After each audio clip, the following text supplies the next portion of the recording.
Exercise 7. Change fonts, font sizes, and font styles. Part of the Word 2007 Core Preparation Guide, brought to you by Shiftkey Solutions. In this exercise, we will be changing the font size and font style of our document. Step 1 tells us to check what font size and what font style we have currently in this line. Now, depending on where my insertion point is, will tell me what the font style is and the font size is. So my insertion point here is in my first line. And if I look in my font group, it'll tell me that Calibri body and font size 11 is what's applied here. If I scroll down to page 2 and click in this paragraph right here, it'll tell me that this is Cambria headings and font size 12. If I scroll down more, I'll see that each one has its own type of font style. So if I come to the heading Book Mobile 2, click inside there somewhere, I can see that the font there is Cambria headings, font size 12, and it's also bold and italic. See how they're yellow highlighted? That means that they are on. From here, I want to select the entire Word document. That's accomplished in a couple of ways. The quickest way is by pressing Ctrl A on my keyboard. Pressing Ctrl A will select everything in my document. Now, with everything selected, I'm going to look in my font group and see that there's nothing listed in the font style or the font size.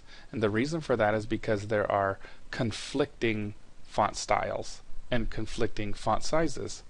So let's standardize this. We're going to click the drop down arrow here for the font and come to Calibri. We're going to change the font size to size 11. And then click to deselect your selection and then scroll through, click inside the second page. You'll see that the font has now been changed to Calibri body. I'm going to move my insertion point now to the beginning of my document, and I'm going to press the Control Home keystroke to move my insertion point to the beginning. On step 9 of exercise 7 tells me to select this first line of text, Sacramento Public Library. And as we all know, there's a couple ways of doing it. I'm just going to click and drag to select this line. And I want to format this. I'm going to format the title of this document, Sacramento Public Library, with some bold. I'm going to come to my font group and click bold. And I'm going to change the font size to 16. And I'm going to change the font itself to Arial Black. So I'll click my drop down, and here's my Arial Black. And you'll notice that as I cursor over these, I get a nice preview of what that font is. This is one of the great advantages from 2003 that 2007 has included or incorporated.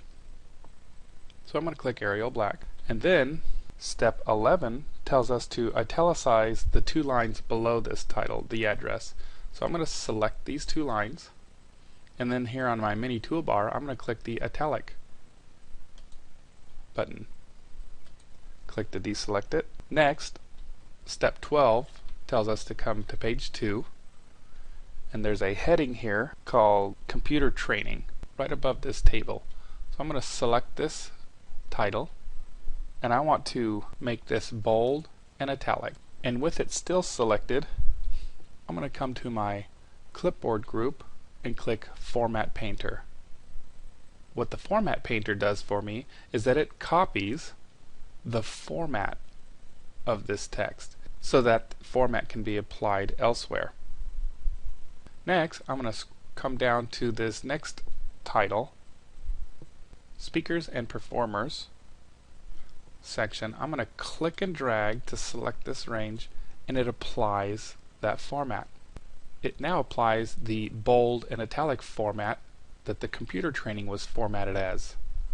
Now with this title still selected, if I decided I wanted to remove all of the formatting from this selection, I would come to my font group and click on the Clear Formatting button, which is right here. My screen tip tells me clear formatting. So if I click this, it removes all the formatting from that selection or from this title.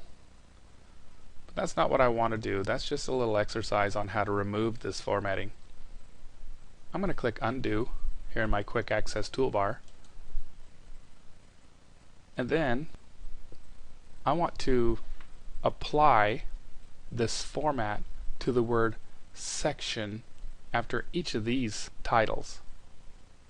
The way I'm going to do that is I'm going to copy the format that I have selected here and apply it to each of these. And so I want to turn the Format Painter on, and that's achieved by double-clicking the Format Painter.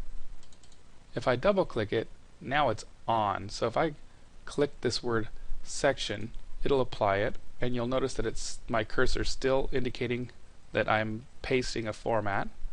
Click this section, and then click this section, and I'm done. Now to turn the Format Painter off, I'll come back and click the Format Painter button one time, and it turns it off. I could also press my Escape key on my keyboard. So let's review real quick. Here at the top of our page, we formatted the title as bold, Arial black, font size 16. We formatted the address below that as italic. We also set the font style and font size to Calibri body, font size 11, to the entire document. We then formatted the title Computer Training and then copied that format and applied it to the Speakers and Performers section. We then exercised removing the format of a selection by going to our font group and clicking the Clear Formatting. We clicked the Undo button and then turned our Format Painter on to apply it to multiple areas. That concludes exercise 7. Thanks for joining me. Next, in exercise 8, we're going to be talking about formatting page backgrounds.